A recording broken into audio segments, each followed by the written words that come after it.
Welcome back to the Edwards Report. My name's Kalen. Today we're talking about self-deportation. Some call it the right-wing dream. Some call it a nightmare. Regardless of what you want to call it, you might as well call it reality, because thousands of undocumented migrants are racing to get out of the country on their own terms. It's called self-deportation, and it's exactly what the Trump administration is trying to encourage all of these migrants to do. I think it's working. The numbers are saying that it is surging in 2025. Conservatives are saying that this is common sense finally kicking in.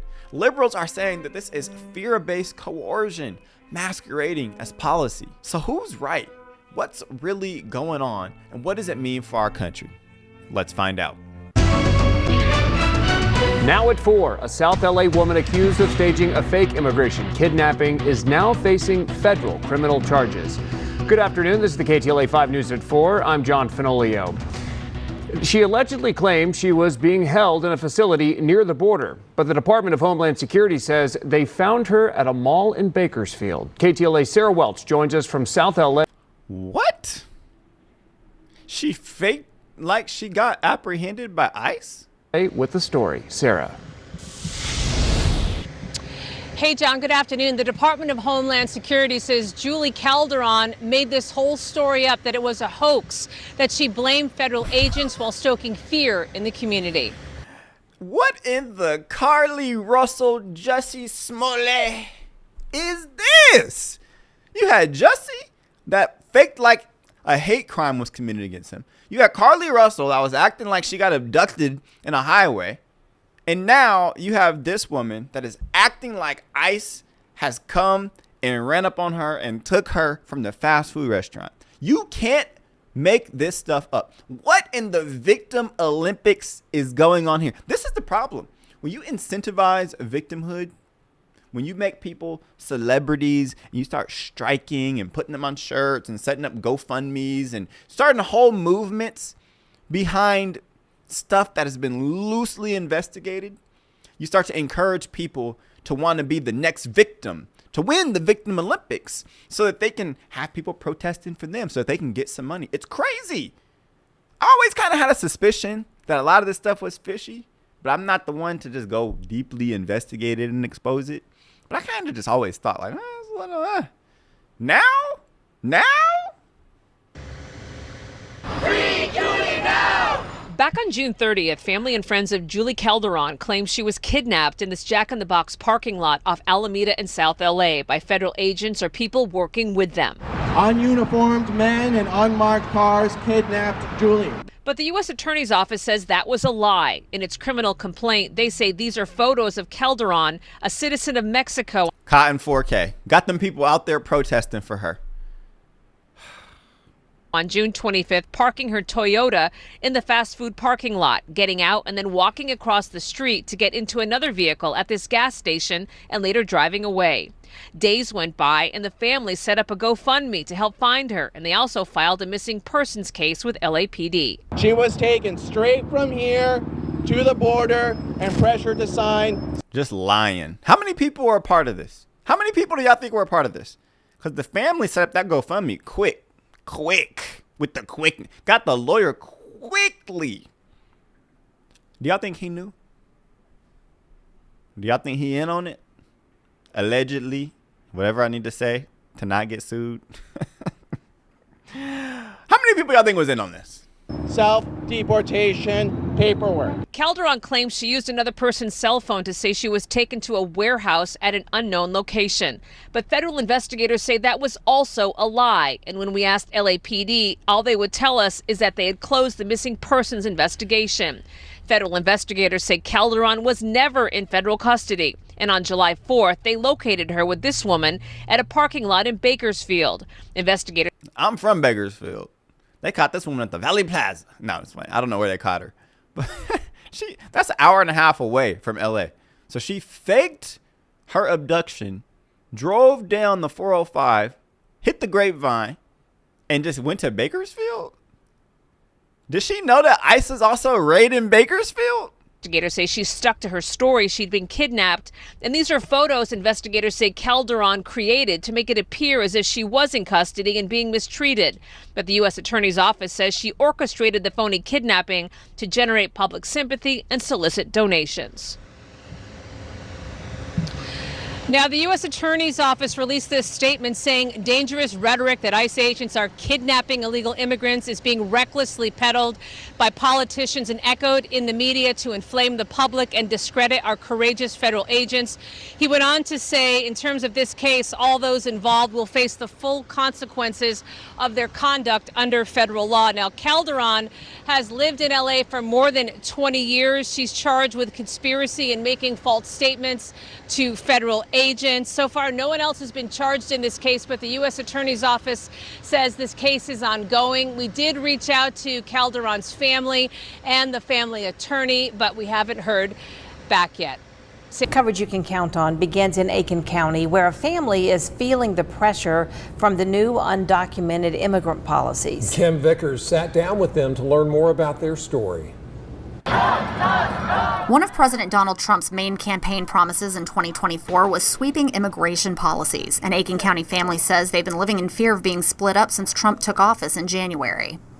He came by himself at 12 years old. By himself, no family. He came and... Okay, so they're married. Immediately started working for a restaurant here. Tomas Montalvo has been undocumented and living in the U.S. for 30 years. He was smuggled into this country on a Coyote bus. One of 13 children, his parents sent him here to work and help support his family. They must have met later after the boys were born. He said it's... Yeah. He said that it's... When he first got here, it was easy. Now, it's not. It was, you know, he just went to work, he did what he was supposed to do, and he had no fear. Now he's got fear.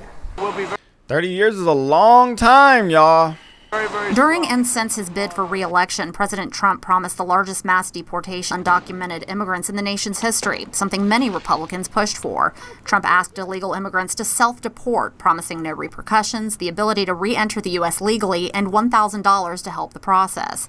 The Montalvo family decided to go ahead and self-deport because they're afraid of being separated. We started talking and we're like, okay, if these certain things start to happen, we're going to think about leaving. And the things did start to happen, but we were like, it'll never happen to us. It'll never happen to us. It won't. And then he had one brother deported, and then he had another brother deported. They sold their car and almost everything in their house to buy their plane tickets. They have to rehome all of their pets, and they're struggling to say goodbye to family members, many of whom voted for President Trump. I will say certain family members have said, look, I want to make it known I didn't vote for this. No, that's exactly what they voted for. Anybody who voted for Trump can't escape this. And I don't even know, like, it's not like it's an unpopular thing. He ran on the platform of mass deportations, and that's what they're delivering upon. And, I mean, she knew that she married somebody who was an illegal immigrant. That word illegal denotes that you did not come here legally, which means this was always a risk. And for the past 30 years, we're not talking about 3 months, guys. 30 years? And look at this. I respect it because he's still getting to leave on his own terms. Still getting to leave on his own terms. He came in on his own terms, and he's leaving on them as well. And then others, I feel like, don't see the reality. They think that we're making this up, or that our feelings aren't valid, or that we're just scared for no reason. The family will leave for Mexico within the next 12 weeks with about $200 to their name. They'll live on a farm with no plumbing and dirt floors. But they say that as long as they're together, they can deal with anything. This was better for the greater good to save. Yeah, so these kids must have come from a previous relationship because they don't have the same last name as the father. Tomas. And he's going by first name basis. After everything we have to go through. The family says Tomas attempted to change his immigration status several times but couldn't afford the cost. News Channel 6 gave the Montalvo family the option to remain anonymous for their protection, but they declined, saying they want others in their situation to know they aren't alone. Siempre hay esperanza. There is always hope. In Aiken County, Kim Vickers, WJBF, News Channel 6. I respect the way that they're doing this. He was here for 30 years, undocumented. He sees everything heating up. He bounces with the opportunity to still come back. He has an American wife. He has American stepchildren. This is one of those cases where this is, I guess, the cleanest way that this could happen. Although this is, still sad. 30 years of being somewhere is nothing to scoff at. It's just that after 30 years of being somewhere, it kind of begs the question of what was the first priority in initiating the legal process of being able to stay so that you don't have to look over your shoulder. Can you guys imagine? I mean, let's just come to his level. 30 years of being somewhere and not knowing when they're going to kick you out. He was a kid when he came, 12 years old. He must have not really known what he was doing. But for the past 30 years, man, it's a long time to have not taken care of business, especially when you have a family. And now it displaces the entire family's life. I wonder what the father of these children think about her taking these kids to a whole different country over somebody that she married that isn't an actual citizen.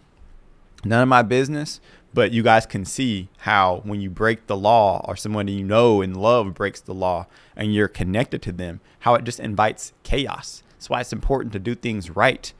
You got to do things right. I know it's not practical to some people, but it's practical to me because we all have choices and we all are going to be responsible for them. And there's consequences to these choices and these actions that we have. And in some cases, this is just one of them.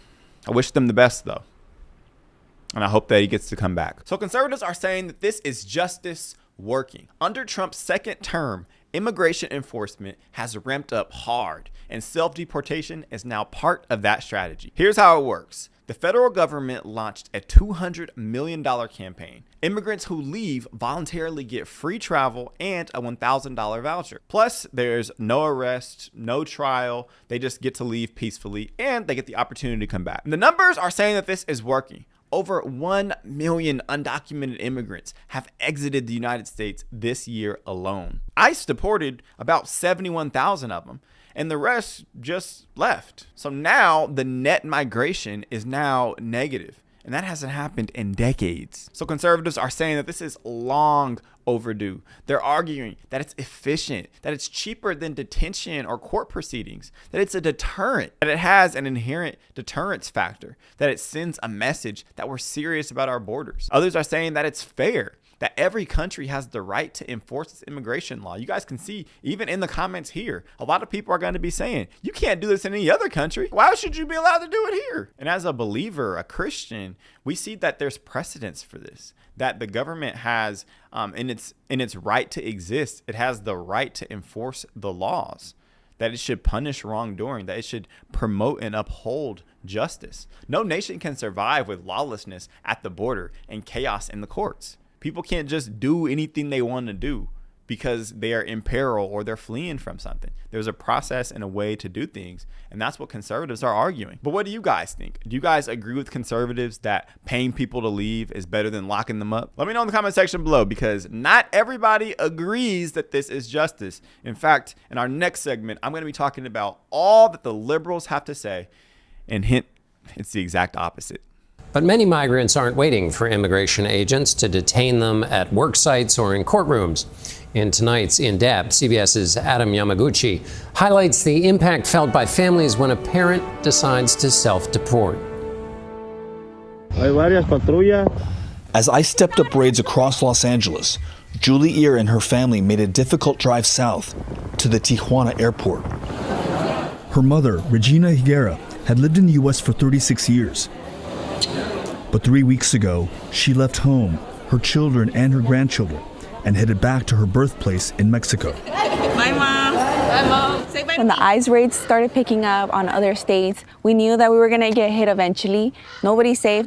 And why did she decide to self-deport? She wanted to make sure that she was in control of her life. She didn't like the uncertainty of somebody coming into her house or her job or being pulled over and just telling her, oh, now you're in Mexico. People are being detained for weeks without knowing where they are. Higuera had crossed. I mean, I empathize with that. I do. I mean, I wouldn't want to be looking over my shoulder if I knew that I broke the law and that they were coming for me, or people like me, with that status. I'd want to get my ducks in order, and I'd want to, clear that up. And by doing that, you have an opportunity to come back the right way. I know it's hard. You have your entire family, your entire base is here. But I respect the people that are doing it this way. I think it's a lot cleaner this way. Because if you're going to get caught inevitably, because they're going through Medicaid, they're going through IRS records, they're going to find these people. You might as well, it would behoove you even to just do it right this time. You might have got here wrong, illegally against the law, federal law. But you still have an opportunity to make it right. And I think it says something about the character of these people. Yes, it took the stimulus of ICE doing these raids. That was the catalyst for all of it, rather. But I think it says something to their character of saying, you know what? Yeah, these ICE raids made me think about this more. And I knew that it was wrong when I did it. And I broke the law. And instead of being caught, I'm just going to get on up out of here. And that's what the administration requested. And hopefully they get honored. Because, these people, some of them are hard workers. Some of them, they ain't did nothing else wrong but how they got here. I think they deserve a shot. And I think it speaks again to the character of the person that they're willing to do this. I just hope that they get honored for that. Crossed into the U.S. illegally when she was only 15 and went straight to work in LA's garment factories. She'd intended just to stay for a while, earn enough money, and go back to Mexico. But then she met her husband and started a family. She's been contributing to the economy, paying taxes every year. There's no benefit for being undocumented. They don't get benefits. She's not going to get a... It's also not victimless, though, because how are you paying taxes legally without a social security number? So what we don't think about is the other side of this coin, which is a lot of the illegal immigrants are stealing people's social security numbers. And it's just causing issues. In some cases, it might make your credit go up. But in other cases, you have people that are financing car loans and homes with the identity that's not even theirs. What about those people who have to deal with that impact? That's wrong. So, yeah, we can get hit with some of the sob stories, but we never hear about the sob stories of the people's lives that they're impacting by breaking the law. We have to have compassion for them as well. The immigration crackdown, coupled with the national ad campaign urging undocumented people to self-deport, has prompted some people to do just that, self-deport. Let's bring in our investigative reporter, Hilda Gutierrez. After living in the U.S. for more than 15 years, Victor says he would rather buy his own one-way ticket home than risk being arrested and put in a detention center or being deported to a prison in Central America. From dishwasher to kitchen manager, Victor says he's enjoyed every step of his journey. So honestly, I love to work. He was only 16 when he arrived in San Francisco in 2007 in search of opportunities. But after all these years, he's still undocumented. And now he says it's time to go back to Yucatan, Mexico on his own terms and not in handcuffs, as he's recently seen happen to others on the news. The way that they're being detained, it's unfair because they've been treated like animals. We only come to this country to work. We don't come to look for problems. For the last 5 years, Victor has worked alongside the Mecable brothers at their popular Masra restaurants. They started the business without much experience and credit Victor for the successful launch of their Redwood City location. As cliche as this is, though, to the employees, and I mean, these people, even calling them employees feels off. They're literally my coworkers. I see these people more than I see my family. And how did he? So he hired him knowing that he was undocumented.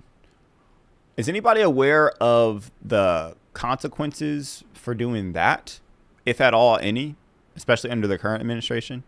Let me know in the comments. They come in, put in countless hours, so much love into the food. When they found out Victor was leaving, his bosses wanted to make sure he knew how much they appreciate him. Victor's been essential to the restaurant, to the development, really the menu, the staff, a lot of people he brought in. He's always been a leader. According to the American Immigration Council, of the 13 million undocumented immigrants in the U.S., the vast majority don't have a pathway to legal status, meaning they can't wait their turn in line because there is no line. That's not fair. There's no line because 13 million of them skipped it. There'd be a longer line if they had done it the legal way. But the way that they are structuring this and framing this is just so disingenuous to me. It's like they got here illegally, and then we close our eyes to that, and then we start trying to talk about fairness and all of that on the back end. Like, we have to address what happened first, right? Like, it's kind of, I'm going to go back. It's just kind of confusing. Like, it's kind of disingenuous. Am I wrong? The development, really the menu, the staff, a lot of people he brought in. He's always been a leader. According to the American Immigration Council, of the 13 million undocumented immigrants in the U.S., the vast majority don't have a pathway to legal status, meaning they can't wait their turn in line. Just the way they choose words, calling them undocumented and then saying they don't have a legal status, is just a word salad way of saying that they're illegal and that they don't have a way to legal status because they came here and they broke the law immediately. Maybe I'm just doing too much. Because there is no line. A few years ago, Victor says he applied for a U visa, a humanitarian path to legal residency for victims of certain crimes, after he was robbed at knife point outside a bank in San Francisco.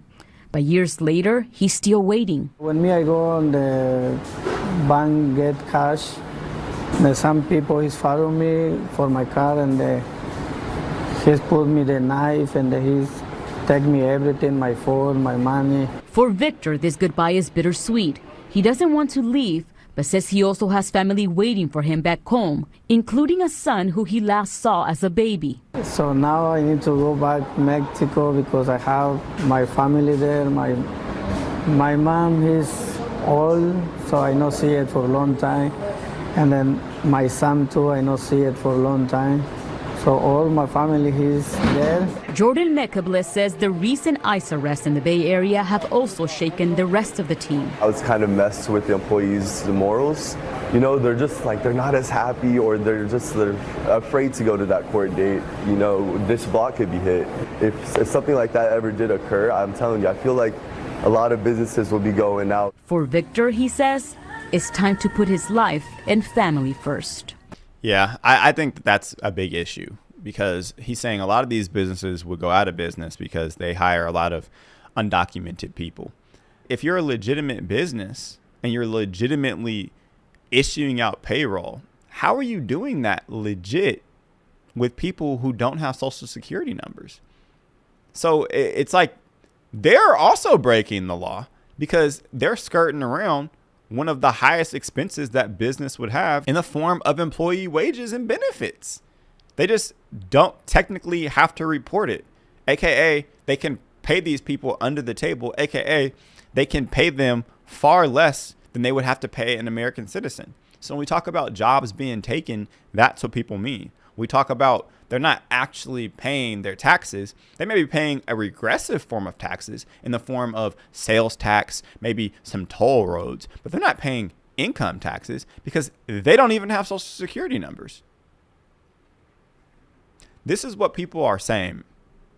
What do you guys think? Okay, so now it's time to talk about what the liberals are saying. They're saying that this is coercion in disguise. What's happening isn't exactly voluntary, but instead it's a type of psychological warfare. They're arguing that self-deportation isn't a choice when ICE raids are happening, asset seizures, and detention centers are breathing down people's necks. They're saying that people are giving up the legal rights that they have, like asylum hearings, family-based visas, or TPS, the temporary protected status, without fully understanding the consequences. And here's the kicker. The $1,000 isn't legally guaranteed. There's no law that's saying that you have to get paid. If your documents are incomplete, or if your flight gets delayed, you might not get anything. Liberals claim this is all about fear, not order. They're saying that people are fleeing to avoid trauma, not because they want to, that families are being separated. And many of these migrants have been here for years, raising US-born kids, paying taxes under fake names, and building up communities. So let me ask you guys this, before you jump down my throat. Do you think that fear-based policy is effective, or is it unethical? I think I know what some of you guys are gonna say. And lastly, and this is really going to be interesting considering everything that's going on as it pertains to birthright citizenship. If someone has a child born in the U.S., should that give them a special consideration? In a recent memo, the acting director of ICE told agents that immigrants who arrived in the U.S. illegally were no longer eligible for a bond hearing while they fight their deportations in court. In other words, those previously allowed to remain out on bond as their case made its way through the immigration system, a process that could take years, now must be taken into custody and remain there until they're deported. Tactics like these are leading some undocumented immigrants to self-deport and sometimes take the American citizens in their families with them. Here's CNN's Priscilla Alvarez with that story.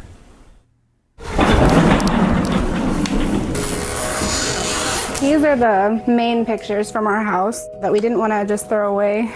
Sasha Mendoza has the impossible task of packing up her family's life in Pittsburgh into a handful of suitcases. It's really hard to tell a 4-year-old that they can't bring their toys or their stuffed animal. There's just not enough room. We can't put a stuffed animal and then have no pants. I've literally never felt anxiety the way that I have in the last. So she's a U.S. citizen. 2 years here. So you are saying bye to the U.S. for good? For good, yeah. Yeah, for good. Fearful of President Donald Trump's immigration crackdown, Sasha, her husband Julio, and their 3 kids are leaving behind the life they built together. What are you the most excited for in Mexico? The pool. The pool? And the beach. The beach? Julio is an undocumented immigrant from Mexico. Sasha and their 3 children are all U.S. citizens. They decided to make the move together only moments after Trump took office. There was an executive order being signed, and that was her call for, said, like, what do you think about moving to Mexico? And I said, honestly, at this point, yeah, let's do it. I mean, if it's a good idea now, then it was a good idea in the beginning, which would mean it was a bad idea to come in the first place, you know, to the extent that he wasn't a child. But I'm just a man, right? Like, I have a wife, almost 10 years. I have 2 children. I just couldn't imagine as a man building my life on such shaky ground. You know, like, I get why people do it, but I don't think that is very wise, because now your whole family is in this situation. And yeah, I don't know. Move to Mexico. We're gonna move to Mexico, not today. And with that, the family began to wind down their lives, sifting through keepsakes and moving out of their home. Say bye to the house. Miss you. When you were dating, did your status as being undocumented come up at all? And then our first date, we kind of like were mentioning it without mentioning it. And at one point, he ordered a drink and he asked for extra ice. And I said, no, we don't do ice here. And he was like, Ain't nothing funny now, though. Like, I don't know if that's a deal breaker necessarily, but it's like, that was your, I guess, prediction for the future. Like, that was you telling the future right there, that was always going to be an issue. Like, that was like the only thing we needed to say. So, by the way, Julio crossed the U.S. southern border when he was 11 years old, and he's lived in Pittsburgh ever since. One of his first concerns when we talked about moving is like, how am I going to watch the Steeler games? You're a Pittsburgh native for all intents and purposes. Oh my God, yeah. What made Trump a second term more nerve-wracking for you, that to come to a decision that you had to leave the country? there are no limits. There are no limits on being a target. The only main concern is like, he looks brown, he looks different, he don't speak English. He's the one. That's not fair, and that's not true. There are no limits except for the status that you are. The only limit is the status, which is you're either legal or you aren't. You either came here and migrated legally or you didn't. There's no race, color, creed. It doesn't matter. It doesn't matter. Now, in his situation, you can empathize a little bit because he was a kid when he came. But the status at the end of the day is what matters. So whoever brought him here was being irresponsible, and they ruined his later years of life. Thinking they gave him, a step ahead. They ruined his later years of life. They destabilized it. And now he's having to pay the consequences of it. So now it's my turn.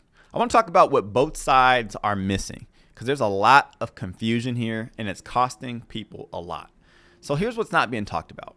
This program, whether you love it or you hate it, is built on shaky ground at best.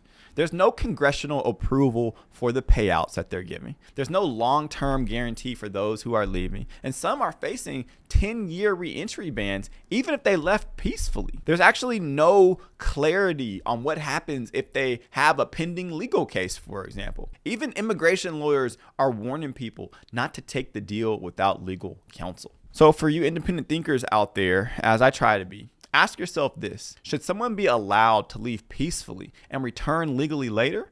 Or does illegal entry come with permanent consequences? A woman in Hawthorne is speaking out after being wrongfully detained by ICE. She was placed in handcuffs and taken into a processing site despite being a U.S. citizen and 9 months pregnant. KTLA's Annie Rose Ramos is live in Hawthorne this morning with her story. Good morning.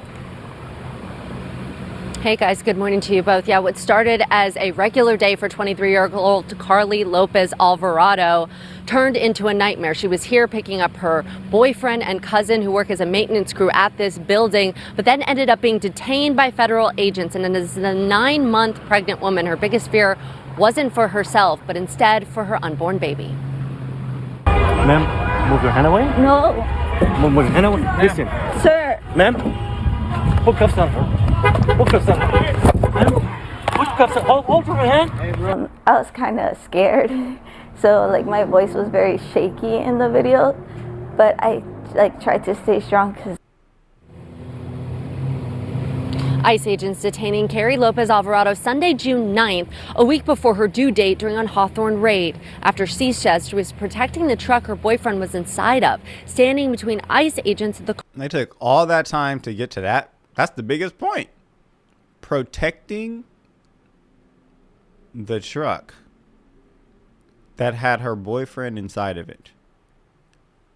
Protecting him from who? The government? The ICE agents? You can't do that. What? Oh my goodness. The car door. Federal agents telling her she was interfering with her boyfriend's apprehension, and in a matter of minutes, they were arresting her boyfriend, her cousin, and her. Yes, that's why she got arrested. What? You can't just jump in and get in the way. They're going to move you, especially when you're pregnant. Why are you doing that? You say you care about the baby. That's a pretty dangerous position to have a baby in, between you and a federal agent. That's crazy. they had my boyfriend on the ground already, and they had tackled my cousin down. And that's when I was inside the car, and I was kind of just banging on the door because I'm like, what are you doing? Like, why are you guys treating us like that? They didn't do anything wrong.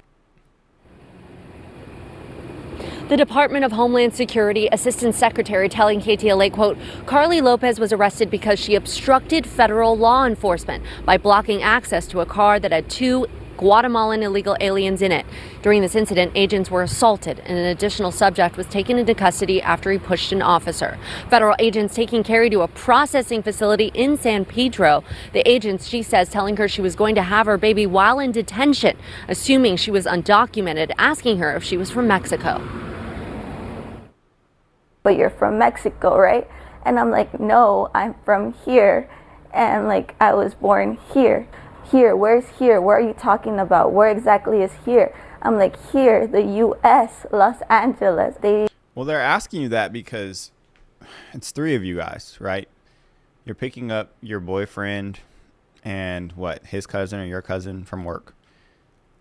Both of them are illegal immigrants from Guatemala. Why wouldn't they assume that you are too? They put us in chains. So I had a chain from my hands and under my belly that went all the way to my legs.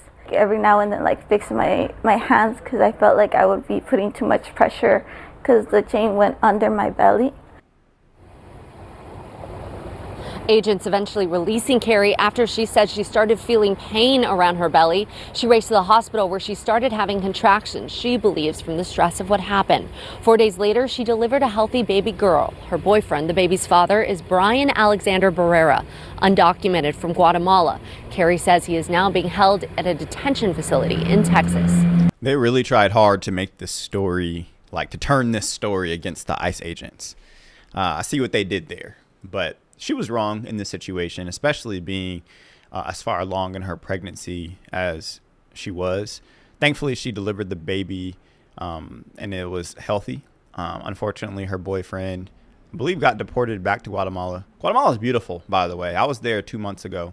Spent some time there. The people, beautiful. Country, beautiful. A lot of struggles, but a lot of countries have a lot of struggles. He didn't have any criminal records or anything. Knowing that they took him when he was working, it kind of hurt because I was like, he didn't do anything wrong. He was just working and taking care of his family. Why are you treating other people the way that you treat a criminal when they're not criminals? They're human beings. The color doesn't matter, race doesn't matter. At the end, we're all human. DHS telling us that their agents were assaulted by rioters with wrenches and batteries, saying that assaults have risen by over 400% against their ICE federal agents. Now, as far as Carrie goes, her attorney's telling us she hasn't been faced with federal charges quite yet. They're still waiting to hear back from authorities. Until then, she is home with her newborn baby. So here's the bottom line. Self-deportations are rising and ICE is active again. America is finally enforcing its immigration laws, but that's not coming without controversy. It's also not coming without confusion. Conservatives say that it's smart, that it's efficient, and that it's moral, while liberals are saying, and they're arguing, that it's unjust, coercive, and even short-sighted. But the real question is this: what kind of country are we trying to build? One that's strong but fair, or one that's compassionate but consistent? This is what we have to chew on as American citizens. And I want to know what you guys think in the comment section below. Thank you guys for watching today's video. I hope that it caused you guys to think about this maybe from a different perspective, maybe chew on some things on the other side of the aisle that you haven't thought about yet. Be sure to like this video and subscribe to this channel if you haven't already. Pray that the Lord blesses you, that he keeps you, that he lifts his countenance towards you, that he turns his face towards you, that he gives you favor, and that he gives you peace.